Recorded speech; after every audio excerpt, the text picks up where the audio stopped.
Hello student, स्वागत है Pankaj classes में। और आज फिर से हम लोग देखने जा रहे हैं class 10th NCERT math solution, जो कि प्रश्नावली 3.3 आज हम लोग देखेंगे। तो पहला क्वेश्चन इसका देखते हैं। निम्नलिखित रैखिक समीकरण युग्म को प्रतिस्थापन विधि से हल कीजिए। जो यहाँ पे दिया हुआ है, जो इक्वेशन दिया हुआ है, इसको हम लोग प्रतिस्थापन विधि से हल करना सीखेंगे। ये देखिए 3 तरह का होते हैं, प्रतिस्थापन विधि, विलोपन विधि और वज्र गुणन विधि। तो हम बारी बारी से आप लोगों को सारा चीज़ सिखाएंगे। तो देखिए हम लोग सबसे पहले प्रतिस्थापन विधि सीखते हैं। तो यहाँ पे इक्वेशन दिया हुआ है, फर्स्ट क्या है, x + y = 14 और x - y = 4। तो इसको हम लोग सॉल्यूशन करेंगे। तो सबसे पहले हम लोग क्या करेंगे कि जो इक्वेशन यहाँ पे दिया हुआ है उसको हम लोग समीकरण फर्स्ट और समीकरण सेकेंड मान लेंगे। इसको समीकरण फर्स्ट और इसको समीकरण सेकेंड मान लेंगे। तो सबसे पहले देखिए समीकरण फर्स्ट, इसको x + y = 14 को हम लोग समीकरण फर्स्ट मान लिए हैं और x - y को बराबर 4 को समीकरण सेकेंड मान लिए हैं। तो समीकरण फर्स्ट को पहले लेकर के चलते हैं। यहाँ पे देखिए आप किसी को भी लेकर के चल सकते हैं, समीकरण फर्स्ट को भी सेकेंड को भी।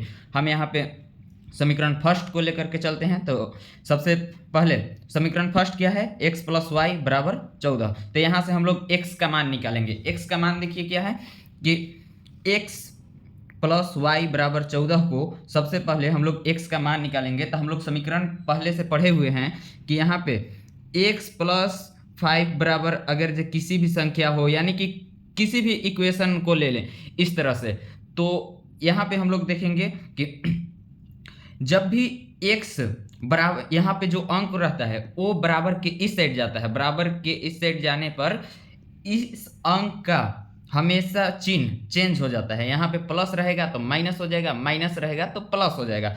उसी तरह से हम लोग यहाँ पे इसको में भी देखेंगे कि x बराबर के इस साइड, y को हम लोग भेज दिए बराबर के इस साइड 14 के पास, यानी कि बराबर के हम लोग उस साइड भेजे। तो इसका देखिए चिन्ह क्या था, प्लस का था। तो हम लोग अब किसका चिन्ह लगाएंगे, माइनस का, क्योंकि बराबर का उस साइड जब भी जाता है तो यहाँ पे चिन्ह चेंज हो जाता है। प्लस में रहता है तो माइनस में हो जाएगा, माइनस में रहेगा तो प्लस में हो जाएगा।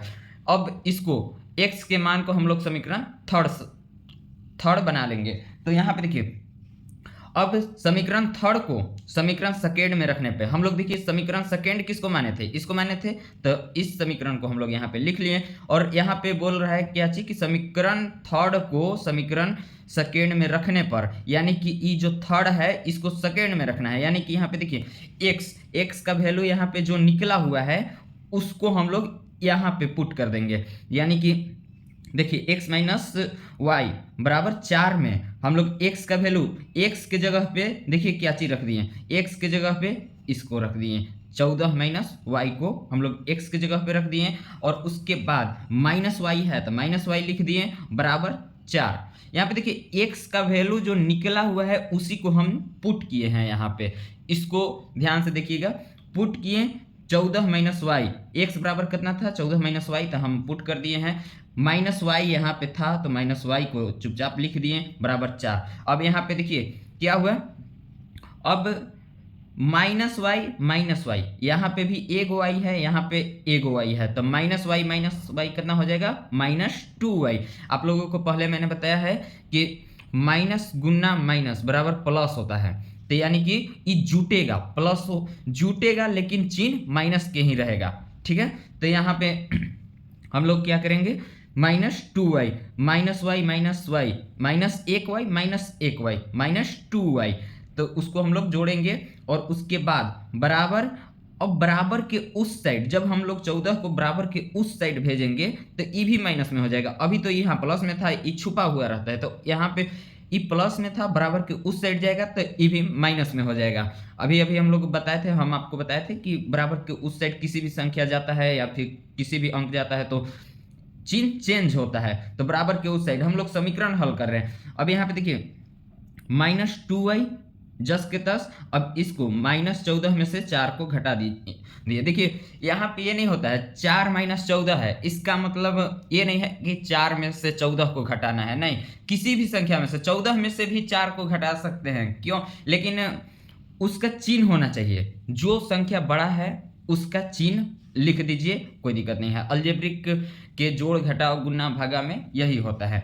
तो यहाँ पे देखिए 14 माइनस 4 यानी कि 10, 14 में से 4 घटा 10 बचा। 14 का चिन्ह क्या था, प्लस था कि माइनस, माइनस। यहाँ पे देखिए हम लोग माइनस लिख दिए, माइनस से माइनस कैंसिल, यहाँ पे भी कर सकते हैं लेकिन अभी यहाँ पे नहीं करते हैं। y बराबर, अब यहाँ पे हम लोग के y का वैल्यू निकालना है ना, तो y बराबर क्या करेंगे 10, यहाँ पे 10 है। और देखिए बताए थे अभी तुरंत कि जब बराबर के उस साइड जाता है किसी भी संख्या तो प्लस में रहता है तो माइनस में हो जाता है, और माइनस में रहेगा तो प्लस में हो जाएगा, गुना में रहेगा तो भागा में हो जाएगा, भागा में रहेगा तो गुना में हो जाएगा, यानी कि चिन्ह चेंज हो जाता है। यहाँ पे देखिए अभी क्या था, ई गुना में था, यहाँ पे 2y के साथ गुना में था, बराबर के उस साइड जाकर के क्या हो गया, भागा के चिन्ह हो गया, यानी कि ई भागा में हो गया। तो अब 2 से काट देंगे 10 को कितना बार में, 5 बार में, यानी कि y बराबर कितना निकलेगा 5। यहाँ पे भी माइनस था, यहाँ पे भी माइनस था, माइनस से माइनस कैंसिल हो गया, और यहाँ पे 2 से 10 को काट दिए 5 बार में, y बराबर कितना निकला 5। अब यहाँ पे देखिए क्या बोल रहा है कि y का मान समीकरण फर्स्ट में रखने पर, समीकरण फर्स्ट हम लोग का क्या था, x प्लस वाई बराबर 14, यानी कि y का मान समीकरण फर्स्ट में रखने पर।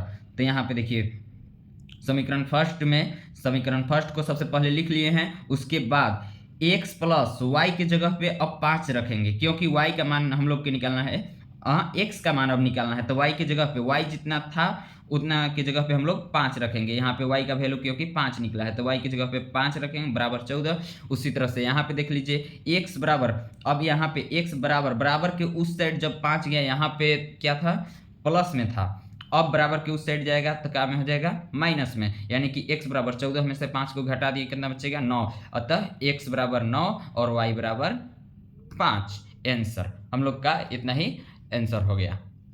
दूसरा यहाँ पे देखिएगा, दूसरा हमारा क्वेश्चन क्या है, s माइनस टी बराबर 3 और s by 3 plus T by 2 बराबर 6, यानी कि ये दूसरा क्वेश्चन हमारे यहाँ पे इस तरह से दिया हुआ है। अब इसको भी हम लोग देखते हैं, सॉल्व करते हैं।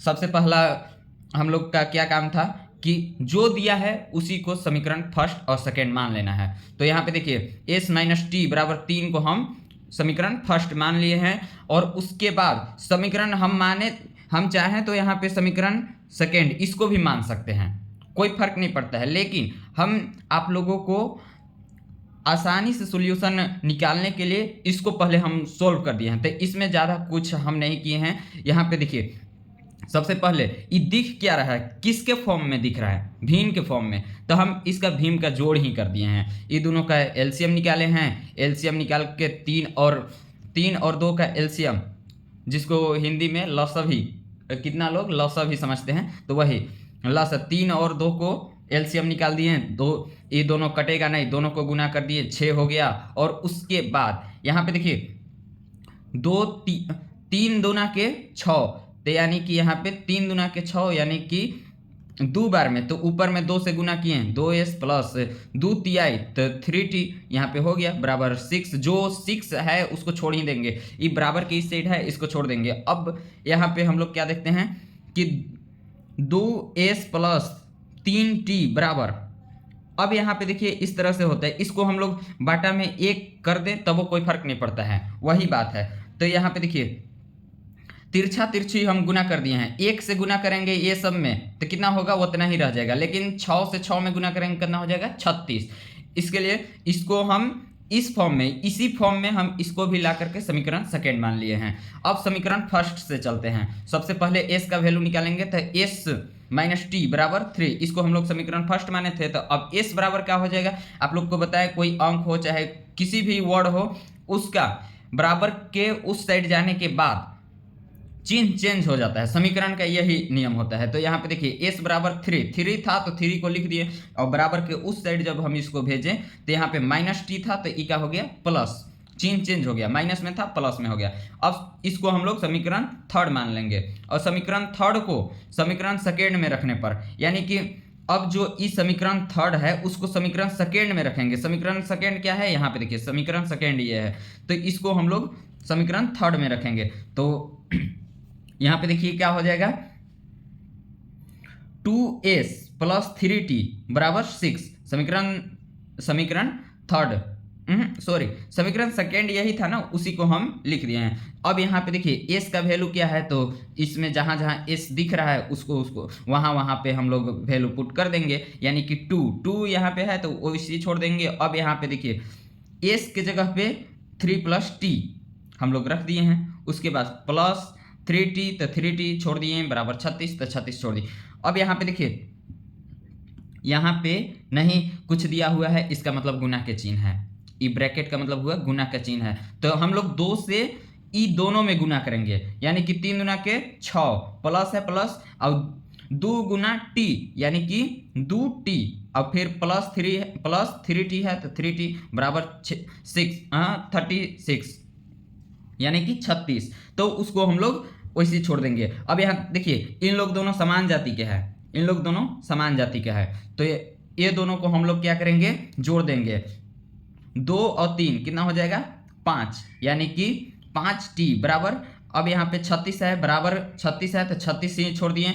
अब यहाँ पे देखिए यहाँ पे एक छुपा हुआ है, प्लस छुपा हुआ है, अब बराबर के उस साइड जब ये जाएगा 6 जो बराबर के इस साइड जाएगा तो क्या हो जाएगा -6, यानी कि अभी जो +6 में था बराबर के उस साइड जाकर के -6 में हो गया।